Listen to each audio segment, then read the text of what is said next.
Artūrs Broks, komandas kapteinis ar mani. Artūr, nezinu, vai tu atceries varbūt pašu sezonas sākumu spēli TFK Salaspils izbraukumā.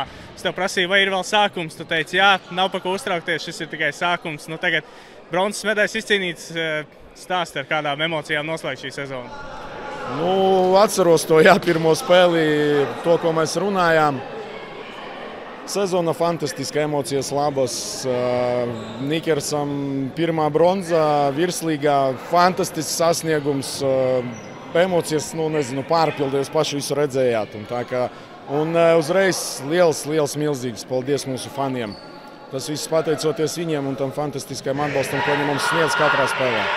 Jā, nu, arī Uģim es prasīju, bet kāds tev viedoklis, kāds tev domas, kāpēc tik ļoti dažādas spēles salīdzinot ar Arēnu Rīgu un šeit Jēkabpils Sportnām? Nu, nospēlē tas, ka mājas zāle Jēkabpilī, protams, mazāks laukums, viņi te ir pieraduši, viņi te trenējas, atpūtušies, tur viņi bija ieradušies spēles dienā, viņiem bija grūtāk, mēs aizvedījām treniņu, nu, mums arī tur viss krita iekšā.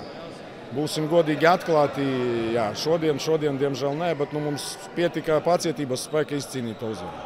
Jā, nu, kā varbūt pastāst, kas tev galvā varbūt, kā varēja saņemties otro puslaiku iesākām ar ielaistiem vārtiem, bet pēc tam 4 bezatbildes vārtu un uzvaru izcīnīt, bet kas varbūt tajā otrā puslaika sākumā notika galvā?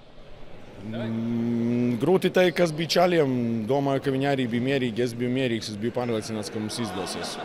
Ja šī pienāks tas brīdis, ka mēs pārņemsim spēles iniciatīvu, mēs droši vien, cik ir dzirdēts, trenējamies vairāk nekā Jēkabpils komanda, nu, fiziskie spēki mums ir vairāk. Un es ticēju, ka mums tas sanāks. Nu, mums beigās arī sanāca. Super prieks. Artūr, paldies tev liels un noteikti novēlam kārtīgi nosidēt. Mēģināsim, jā, paldies.